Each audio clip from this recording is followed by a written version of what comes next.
Hello and welcome to an empty racetrack outside Cape Town. I am in a Volkswagen Golf R.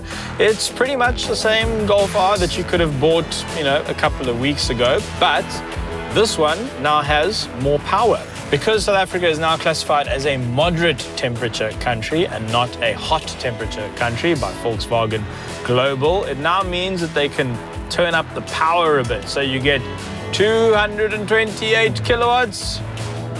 But the reason why we're here is because you can also get an Akrapovic titanium exhaust. It's very exciting. If this video ended right now, you would have learned everything you need to know about this new-ish Golf R. But we thought, why don't we spend some time trying to capture what this car now sounds like, thanks to this 40,000 Rand exhaust system. Luckily, I had an idea or two. All right, Ernest, my first idea is you're going to drive.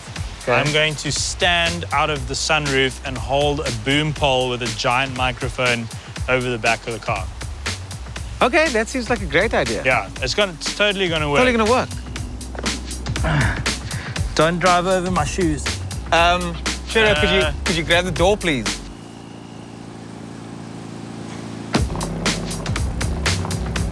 Okay, make sure it's in loud mode. Loud mode, engage. Sport, all of that cuck. And don't close the sunroof.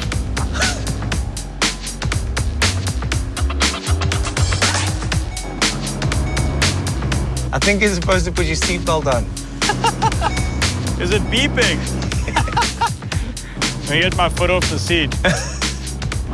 Ernest was enjoying this way more than I was. This went on until I got a really bad cramp in my leg, and I asked politely to pull into the pits. That was mostly unpleasant. Okay, I think I have a better idea. I got a better idea. I had a feeling that didn't work particularly well, so I thought we should try something a bit more straightforward, recording the sound of a launch control. Okay, I'm ready when you are. This is such a bad idea.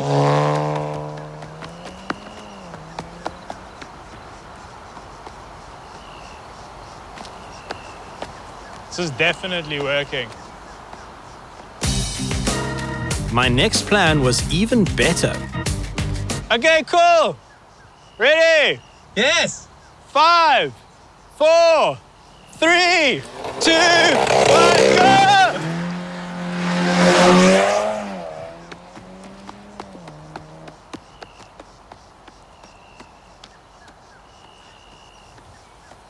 That was the best one yet.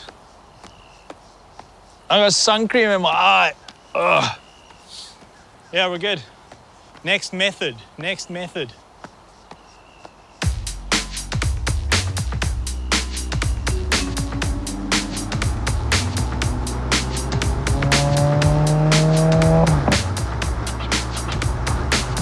Okay, cool. I reckon smash it.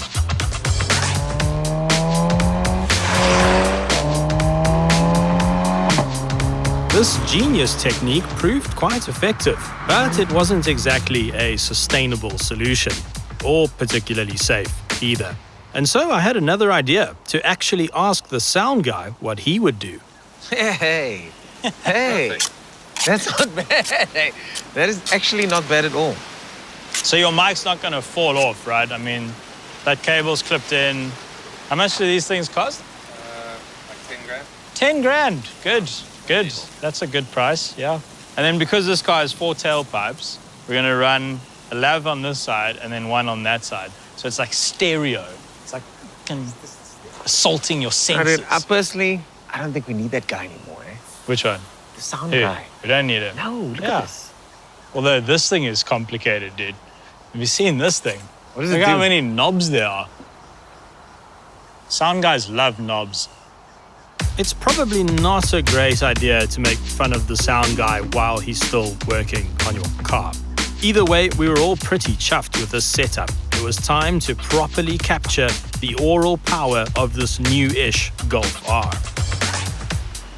Ernest, take it out.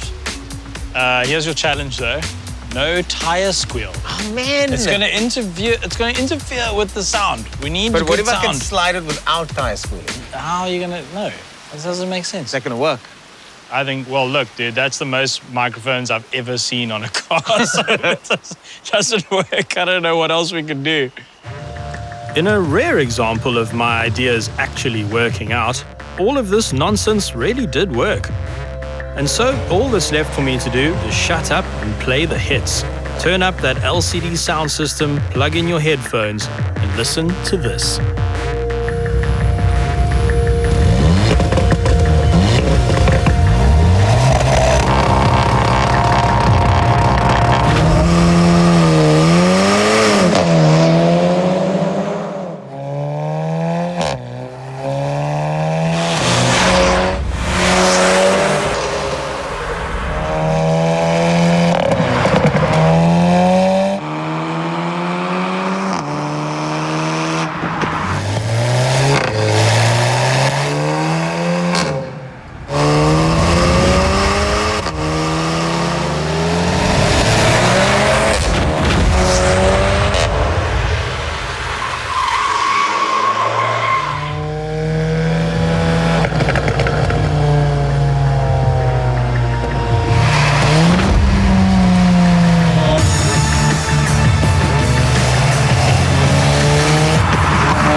I think when the world has gone electric, exhausts like this will be missed. We will remember them fondly, the way they used to. Verpa.